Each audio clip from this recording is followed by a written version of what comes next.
समझना चाहिए। तो महापुरुष जब आए उन्होंने अपनी जीवात्मा को ही संदेश, किसी को संदेश नहीं दिया। न राजा बनने का, न धनी मानी, न गरीब अमीर, न पढ़ा लिखा अनपढ़, न हिंदू मुसलमान, न सिख ईसाई, न ब्राह्मण क्षत्रिय व सर्जन, न स्त्री पुरुष, ये बनने का संदेश नहीं दिया। क्योंकि उनका काम है सुरत शब्द योग का। सुरत माने जीवात्मा को अगर शब्द का साथ करा दिया जाए, शब्द से जोड़ दिया जाए तो अपने घर चली जाएगी। फिर यहाँ फंसने रहने का कोई प्रश्न नहीं उठेगा। तो कहने का मतलब ये है, जब ये चीज समझ में आएगी तब धीरे धीरे कुछ आया। तो महापुरुषों के दो वचन सुन लीजिए। अगर मैं ऐसे कहता रहूंगा तो आप कहोगे अपने मन से कुछ बता, कुछ जोड़ गांठ के बता रहे, कुछ मनमुक्ता में कह रहे हैं। तो जिन जिन महापुरुष ने जो वचन उच्चारण किए जरा उनको आप सुन लीजिए तो आपकी समझ में आ जाए। वैसे महात्माओं को कोई प्रमाण देने की जरूरत नहीं, वो खुद ही प्रमाण होते। उन्होंने किया है और करके कुछ पाया और तभी आपको बताया जाता।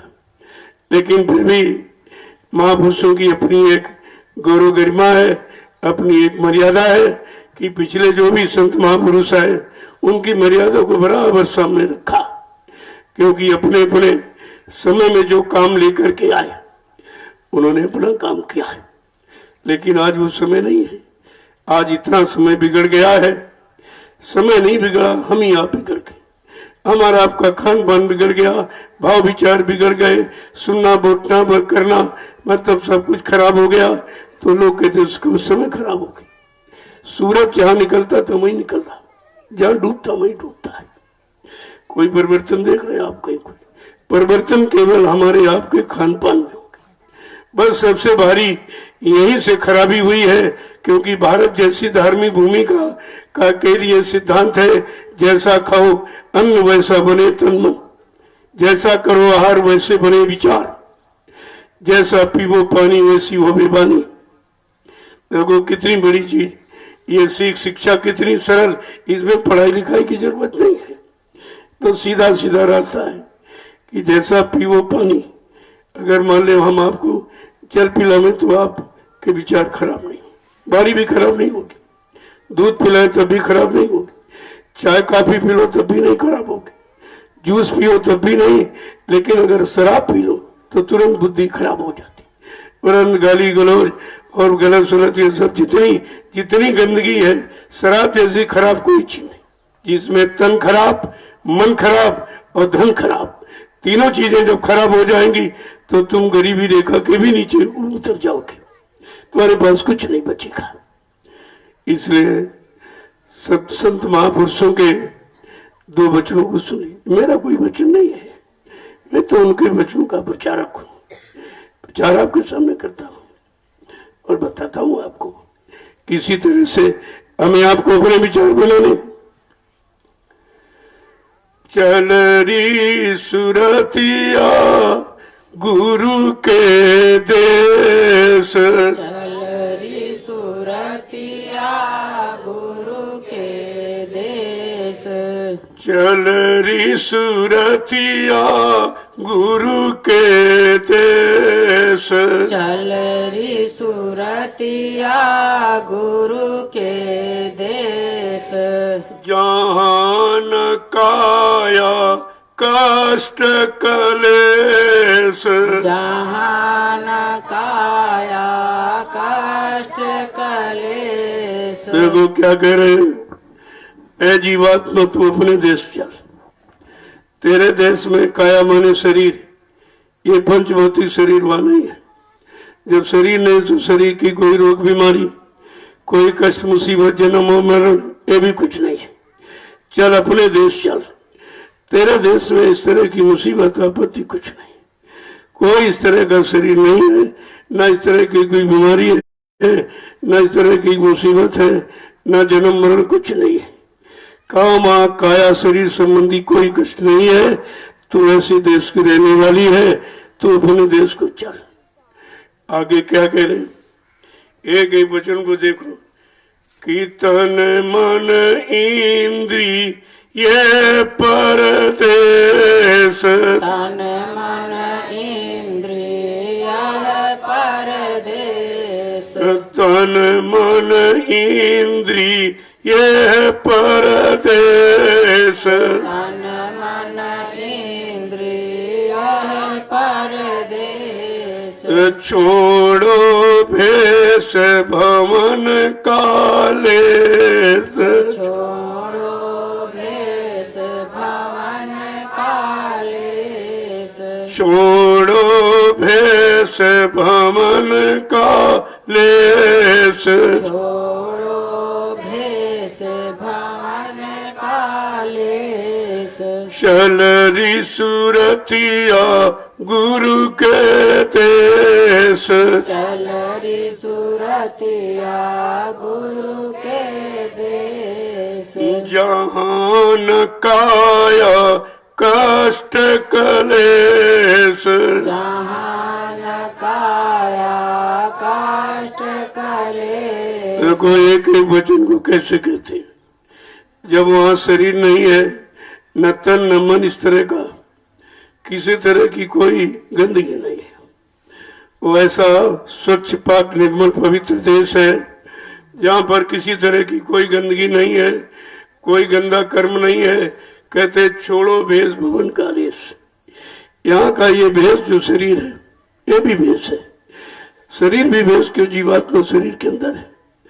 शरीर का ये कपड़ा है, शरीर ये जीवात्मा का कपड़ा है, और इस कपड़े का ये कपड़ा है।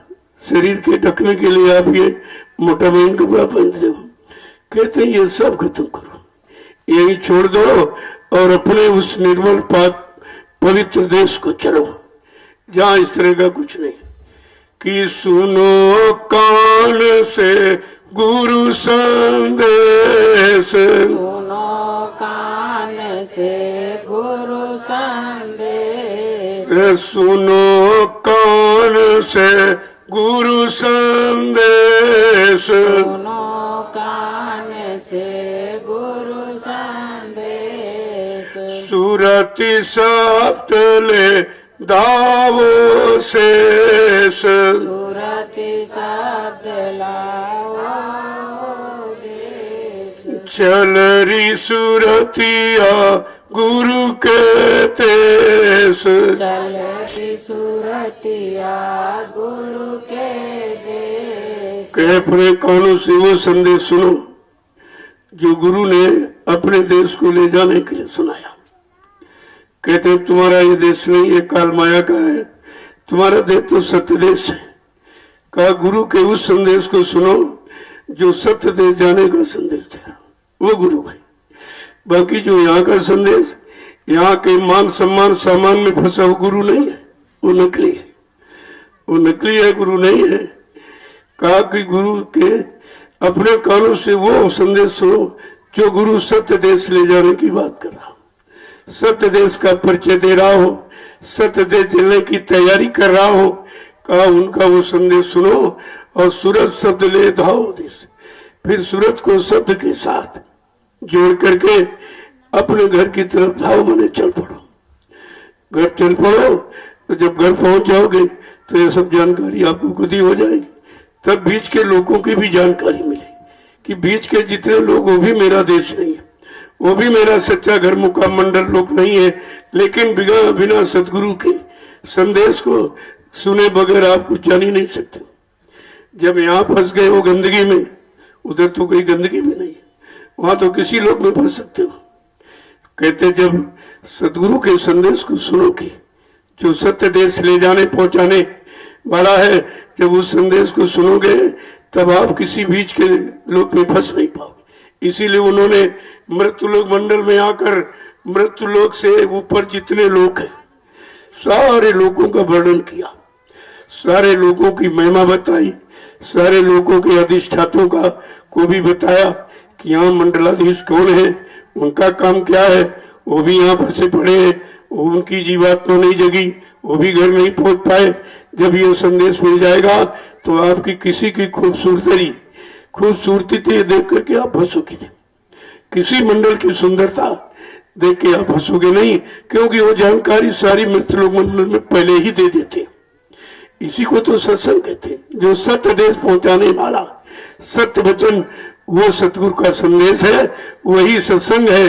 बाकी तो सब लोभ लालच मान सम्मान में फंसे पड़े, वो सत्य देश ले जाने वाला संदेश नहीं है। आगे समझा के क्या कह रहे हैं कि कितनी बड़ी मेहनत की, देखो कि ब्रह्मा विष्णु न शिव संदेश, ब्रह्मा विष्णु न शिव संदेश, ब्रह्मा विष्णु न शिव संदेश, ब्रह्मा विष्णु न शिव संदेश, ब्रह्मा विष्णु न गौरी गणेश, ब्रह्मा विष्णु न गौरी गणेश, सतगुरु दया मिलावो तेस, सतगुरु दया मिलाओ देश, ब्रह्मा विष्णु न गौरी गणेश, ब्रह्मा विष्णु न गौरी गणेश, महान नारद सारद शेष, महान नारद सारद शेष, चलरी सुरतिया गुरु के तेस, चलरी सुरतिया गुरु के देश, ज्ञान काया कष्ट कलेश, जहाँ न काया कष्ट कलेश, तेरे उस सत्य देश में न ब्रह्मा न विष्णु महादेव कोई नहीं जा सकता। वहां पर न गौरी न गणेश न नारद न सारद न शेष काल, ये कोई नहीं जा सकता। ये सब अपने अपने लोक में रह सकते, लेकिन वहां बगैर सतगुरु की दया से कोई जा ही नहीं सकता। और इनको कोई सतगुरु मिला नहीं और रास्ता मिला नहीं तो अपने देश में रह के फंस गए। देखो कितनी बड़ी महिमा बता रहे हैं, ऐ जीवात्मा सुरत रू, तेरा वो सत्य देश कितना महान है, कितना पाक साफ निर्मल पवित्र है कि जहाँ ये भी नहीं जा सकते जिनकी यहाँ महिमा गाई गई, क्योंकि यहाँ तो ब्रह्मा विष्णु महादेव, इसके अलावा कुछ बताया नहीं गया। इन्हीं को सर्वश्रेष्ठ माना गया, कहा यही सब कुछ है। एक सृष्टि करता है, एक पालन करता है, एक संहार करता है, लेकिन कहा ये इन्हीं लोगों तक इनकी यानी पहुंच है, सीमित है, ये आगे नहीं जा सकते। जब इस तरह का संदेश मिलेगा तब हमारी आपकी जीवात्मा में जागृति आएगी कि हमारा देश कितना अच्छा है, कितना सुंदर पाक साफ निर्मल, जहाँ ये नहीं जा सकते जिनकी सृष्टि में पूजा हो रही, जिनको सृष्टि में सर्वा माना गया, ये भी नहीं जा सकते कि हम कितनी यानी अच्छे देश की रहने वाली हैं और हमारा मालिक कितना अच्छा है जो हमको लेने के लिए आ रहा, और ये सब पहले बता रहा। हम तो कहीं फंस सकते थे, ब्रह्मा फंसा लेता, विष्णु फंसा लेता, शंकर फंसा लेता। जब यहाँ उनकी नकली मूर्ति में फंस गए, ये तो नकली कागज पत्थर की यहाँ बना दी, कहा ये ब्रह्मा की, विष्णु की, शंकर की है, और वो तो असली मूर्ति तो वहाँ अपने लोक में बैठे हैं। जब वहां देखोगे तो बिल्कुल फंस जाओगे आप। कहते नहीं, यहाँ भी नहीं है, ये भी तुम्हारा मुकामंडल लोक नहीं है। इन सबको देखते दिखाते, सैर कराते, समझाते, सब लोगों की सैर करा के तब अपने घर पहुंचाएंगे, तब हमें आपको सच्ची सुख शांति मिलेगी। आगे क्या कह रहे हैं कि संत सूरत वहां किया प्रवेश, संत सूरत वहाँ किया प्रवेश, संत सूरत वहां किया प्रवेश, संत सूरत वहाँ किया प्रवेश, सतगुरु दया मिलावो देश, सतगुरु दया मिलाओ देश, सतगुरु दया मिलावो देश, सतगुरु दया मिलाओ देश, चलरी सुरतिया गुरु के देश, चलरी सुरतिया गुरु के देश, जहाँ न काया काष्ठ कलेश। यहाँ न काया कष्ट कलेश। केवल संत महापुरुषों के साथ जो जीवात्मा जुड़ जाएगी वो अपने घर पर प्रवेश कर सकती, उस घर में वही प्रवेश करेगी। ब्रह्मा के साथ, विष्णु के साथ, शंकर के साथ, रामकृष्ण के साथ जुड़कर, देवी देवताओं के साथ जुड़कर वो जीवात्मा घर नहीं पहुंच सकती। वो तो अपने अपने मंडल तक ले जा सकते, आगे ले जाने पहुंचाने का अधिकार उनको नहीं है। देखो कितनी बड़ी उच्च कोटि का सत्संग है ये, इसको कहते हैं। कहा कि संत सुरत जहां किया प्रवेश, उस लोक में, उस मंडल में, उस घर में कौन जीवात्मा पहुंचेगी? जो संतों के साथ जुड़ जाएगी, संत वचनों को पकड़ लेगी। संतों ने जो आधार नाम का दिया, उस नाम की कमाई करके वो अपने घर जा सकती है, बाकी कोई नहीं जा सकती। कहा ये सदगुरु दया मिला हुआ देश, ये सदगुरु की दया कृपा से वो देश मिलेगा। जो समय के सदगुरु आए हैं दया कृपा मेहरबानी करने जीवों पर, उनकी दया कृपा से जीवात्मा अपने सत्य देश पहुंच सकती है, बाकी किसी के सुनाने समझाने बताने से नहीं जाएगी। आगे क्या कह रहे कि काल कर्म की गई न पेश। काल कर्म की गई न पेश। काल कर्म की गई न पेश। काल कर्म की गई न पेश। तोड़े दांत और काटे केस। तोड़े दांत काटे केस। चल री सूरतिया गुरु के देश। चल री सूरतिया गुरु के देश। आया कष्ट कलेश। जहाँ न काया कष्ट कलेश। कहते वो सत्य देश में काल और कर्म, इनकी कोई पेश नहीं चल सकती, इनकी कोई चाल वहां चलने वाली। तो यही चाल चला रहा जब तक यहाँ है। इस शरीर में जीवात्मा जब तक काल की चाल तो चल सकती है, लेकिन जब संत महापुरुषों की शरण में जाकर उनके वचनों को सुनकर जीवात्मा जाग जाएगी, चेत जाएगी और नाम का आधार पकड़कर अपने घर की तरफ चल पड़ेगी, तब कहते काल कर्म तुम्हारा कुछ भी तुम्हारा बिगाड़ नहीं सकता। और कहते यानी तोड़े दांत तो काटे केस। वहां तो उधर की तरफ काल, ये काल को बिल्कुल खत्म ही कर देते, एकदम काट पीट करके। तभी तो कहा मैं कलयुग को भगाऊंगा, सतयुग को लाऊंगा। क्यों? सतयुग योगी सब विज्ञानी और करी हर ध्यान तरन हो प्राणी। अगर कलयुग में ही काम हो जाता तो सतयुग लाने की क्या जरूरत थी? ये सतयुग में काम होगा।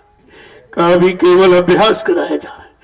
कलयुग में सारे कलयुग के कर्मों को छोड़ने का अभ्यास कर लो, सारे गंदे खान पान का छोड़ने का अभ्यास कर लो, सोचने समझने का अभ्यास कर लो और धीरे से तैयार हो जाओ, एकदम पाक सामने में पवित्र हो जाओ, तो सतयुग अपने घर चले जाओ। सतयुग योगी सब विज्ञानी करी हर ध्यान तरह भो प्राणी, तब जानेंगे। तभी तो सतयुग लाना अनिवार्य हो गया, क्योंकि कलयुग में तो जा ही नहीं पाएंगे, बड़ा मुश्किल हो जाएगा। कोई एक आत्म जो एकदम आत्मसमर्पित है अपने सदगुरु पर, कोई एक आध ऐसा बिरला तो निकल जाता है। बाकी इसीलिए जिन्होंने नामदान दिया, कहा मैं अपने जीवों के लिए अपनी तपस्या त्याग के बल पर 1000 वर्ष के लिए सतयुग लाऊंगा। देखो सतगुरु दयाल ने क्या कहा कि मैं अपनी तपस्या त्याग के बल पर 1000 वर्ष के लिए सतयुग लाऊंगा, और जिनको मैंने नाम दान दिया, नाम से जोड़ा है, इन सबको उनके घर पहुंचाऊंगा। देखो कितना बड़ा वादा किसी ने नहीं किया। पहली बात, युग लाने का वादा किसी ने नहीं किया, युग परिवर्तन की बात किसी ने नहीं की है। हाँ, समाज में खान पान के परिवर्तन, कर्मों के परिवर्तन, भाव विचारों के परिवर्तन की बात तो किया है, लेकिन ये आवाज किसी ने नहीं उठाई कि मैं काल को भगाऊंगा और दयाल सद्दू को लाऊंगा। इसी इन वचनों को अगर सोच लेते, हम लोग समझ लेते, तो फिर कोई कभी गलती नहीं होती। और मैंने ये 8 वर्ष आपको यही संदेश सुनाया। 8 वर्ष मैंने अपनी मेरी कोई बात ही नहीं, ना अपने कोई वचन मैंने कहा। सतगुरु के वचनों का प्रसारण मैंने 8 वर्ष हिंदुस्तान में घूम घूम कर दिया, और अपनी मनमानी में नहीं किया, शासन प्रशासन से परमिशन लेकर। मेरे पास पूरा प्रमाण उसका, ऐसे थोड़ी है, पूरी फाइल बना रखी, कोई कुछ कह ही नहीं सकता, किसी को मैंने कहने की जगह रखी नहीं। अब वो निंदा आलोचना बुराई तो इनका विषय है, वो तो करते रहेंगे और ये बने भी रहेंगे ऐसे लोग, क्योंकि काल के यहाँ पूरा थोड़ी सब खत्म कर दिया जाए। कुछ तो काल के जीव ये बने ही रहेंगे और काल का काम करते रहेंगे। लेकिन जिन्होंने दयाल को वचनों को सुना और समझा और पकड़ा है और चल पड़े, वो इनके वचनों पर ध्यान नहीं देते, वो इस गंदगी की तरफ ध्यान ही नहीं देते।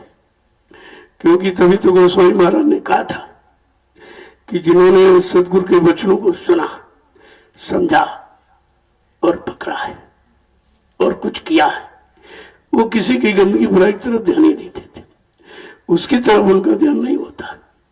वो जानते हैं ये सब गिराने वाले, ये डिगाने वाले हैं, अपनी तरफ बुराइयों में घसीटने वाले, इसलिए उनकी तरफ कोई ध्यान नहीं देता।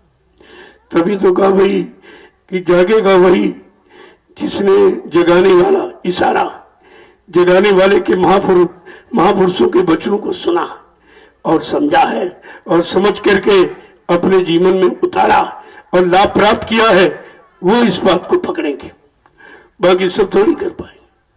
तो कह रहे हैं कि आगे समझा के क्या कह रहे हैं कि सतगुरु को अब करूं आदेश, सतगुरु को अब करूं आदेश, सतगुरु को अब करूं आदेश, सतगुरु को अब करूं आदेश, सतगुरु पूरे धनी धनेश, सतगुरु पूरे धनी धनेश, सतगुरु पूरे धनी धनेश, सतगुरु पूरे धनी धनेश। सतपुरुष क्या कह रहे हैं?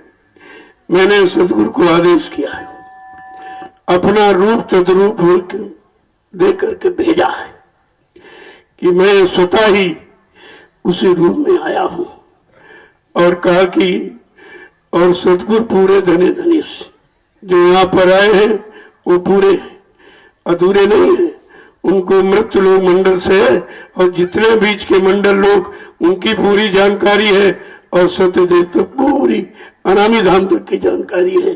वो पूरे धनी धने से, उनको किसी की शरण में जाने की या किसी से मदद सहयोग लेने की जरूरत नहीं है, वो पूर्ण समर्थ है। कहा मैंने उनको भेजा ताकि उनमें किसी को शंका न दिखाई दे, लेकिन फिर भी शंका लोगों को हो गई, क्योंकि पूरे वचनों को सुना नहीं। पूरी चेतनता के साथ, लगन के साथ जब वचनों को सुना नहीं और समझा नहीं और वचनों को अपने जीवन का आधार बनाया नहीं, तो लाभ उनको प्राप्त नहीं हुआ। जब लाभ नहीं प्राप्त हुआ तो शंका में चले गए। अरे लाभ प्राप्त होने पर तो शंका का समाधान होता है, ऐसे शंकाएं नहीं जाती।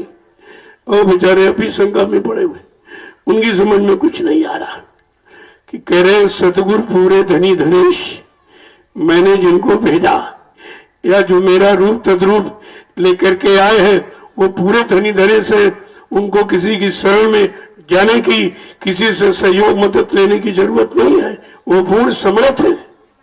जब समर्थ मालिक आया तब देखिए कितना बड़ा उनके बारे में लिखा गया।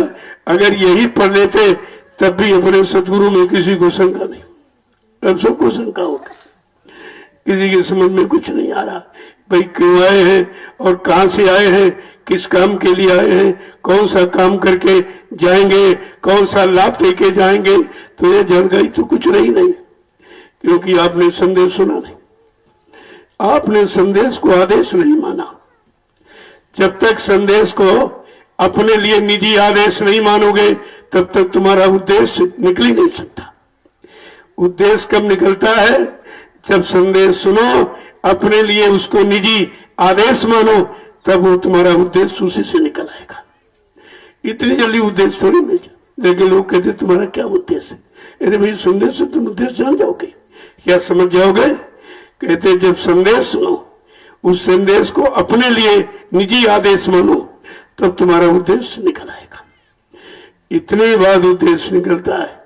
यहाँ किसी को संदेश नहीं मालूम, अपने लिए आदेश माना नहीं, वो दूसरों को सुनाते रहते, इनको समझाते, वो भी सुनाना बंद। अब तो निंदा आलोचना बुराई में लग गई, वो भी काम खत्म कर दिया। जबकि आदेश क्या दिया था, कहा मेरे जहां कहीं बैठो, मेरे बच्चों को लोगों के कान तक पहुंचाते रहना, तो तुम्हारा समय खराब नहीं होगा, तुम्हारा मन खराब नहीं होगा, तुम्हारी जबान और वाणी और सोच खराब नहीं होगी, क्योंकि तुम मेरे बच्चों में लगे रहोगे। लेकिन वो भी खत्म कर दिया। अब तो निंदा आलोचना बुराई का विषय बना लिया, चारों तरफ यही हो रहा है। पूरा काल का एकदम पहराव शुरू हो गया, क्योंकि काल जाने की तैयारी में है। जब चिराग बुझता है, अंतिम लो बहुत तेज होती है, अंतिम लो तेज करके बुझ जाता है। इसलिए काल कलयुग जाने की पूर्ण तैयारी में, इसलिए अपना जोर दिखा रहा है। लेकिन महापुरुषों ने क्या चैलेंज किया, जोर लगा ले अहले जमाने, कब तक जोर लगाएगा, और जग में जय गुरुदेव का झंडा लहर लहर लहराएगा। ये चैलेंज कर दिया समय को, तू कितना जोर लगा ले, लेकिन मेरे धर्म ध्वज को तू कभी झुका नहीं सकता है। ऐसा ये धर्म ध्वज हमारे आपके सामने हमारे अधिकार का प्रतीक है। झंडा हमारे अधिकार का प्रतीक है, ये हमारा अधिकार है। लेकिन जब अधिकार को ही आप भूल गए तो फिर तुम्हें मिलेगा क्या, मिलेगा क्या। झंडे का मतलब यही है, हमारा अधिकार है। और जब हम अधिकार को समझ पाएंगे तो लाभ से हमें कोई वंचित नहीं रख सकता, वो तो लाभ हम ले ही लेंगे। अधिकार तो बिल्कुल छीन लेता है एकदम। जब अधिकार मालूम हो जाए और अधिकारी बन जाओ तो अपने अधिकार को आप छीन सकते हो, इतनी ताकत है आप में। लेकिन जब बचने नहीं अभी समझ में आई किसी की, जब निंदा आलोचना बुराई से फुर्सत मिले तब तो वचनों को सुनेंगे।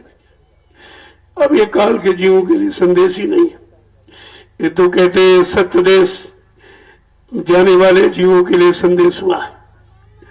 और उनको इस संदेश को अपने लिए निजी आदेश मानना चाहिए और बस तैयारी करें, अपने घर की तैयारी में लग जाना चाहिए।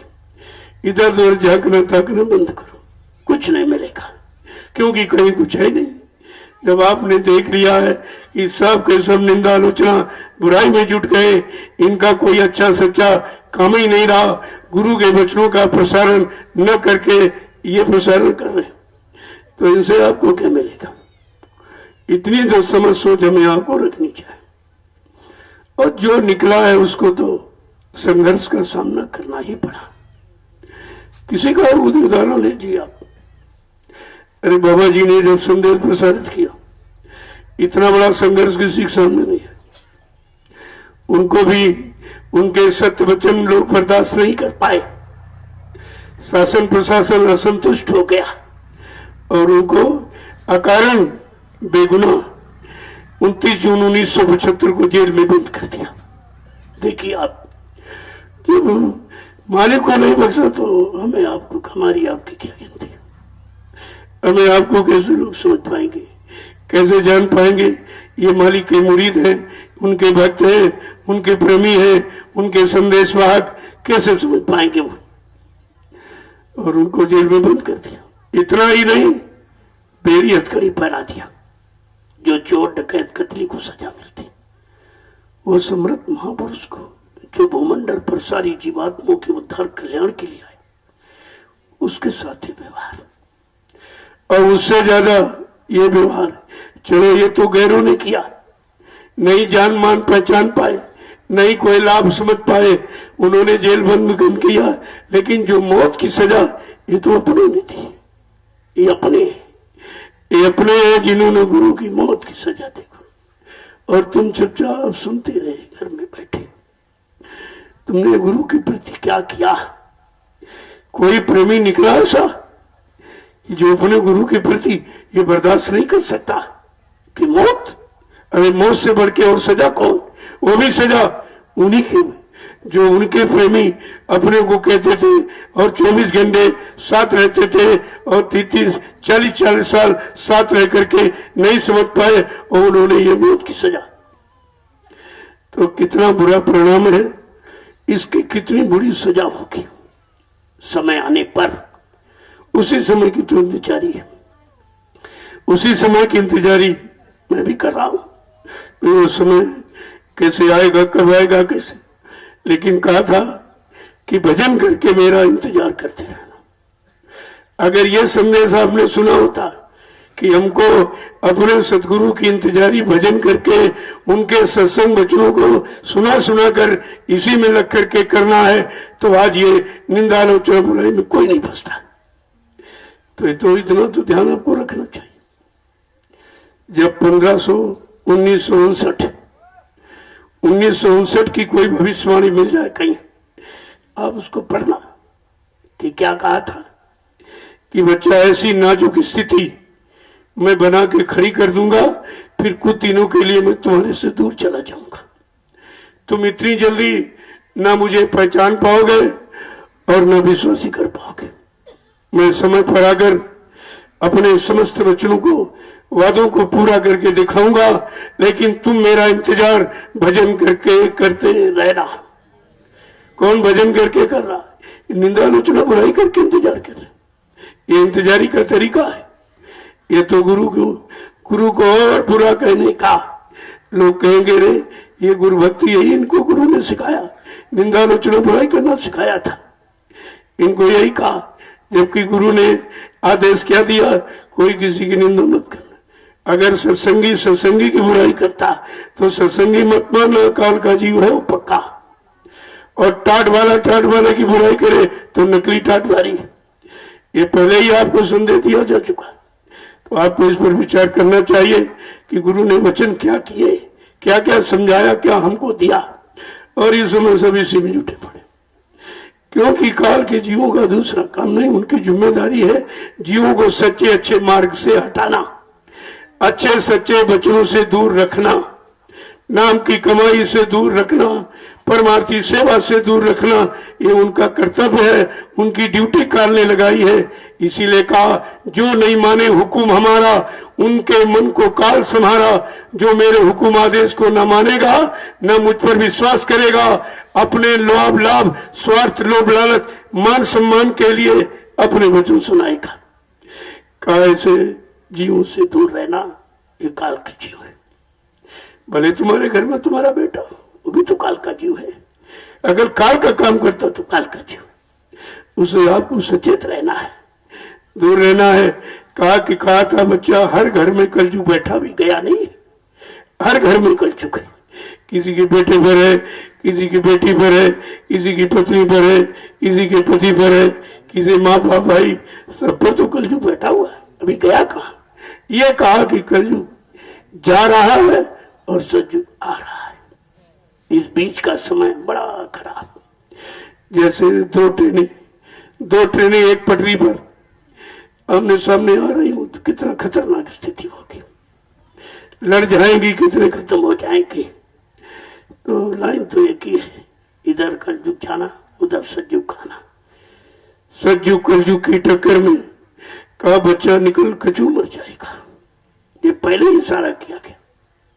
सतयुग तो आएगा जरूर, पर पृष्ठभूमि बन जाने दो। अरे तैयारी तो हो जाने दो। ये तैयारी तो सब है, लेकिन तैयारी से सब अलग अपनी अपनी तैयारी कर रहे हैं।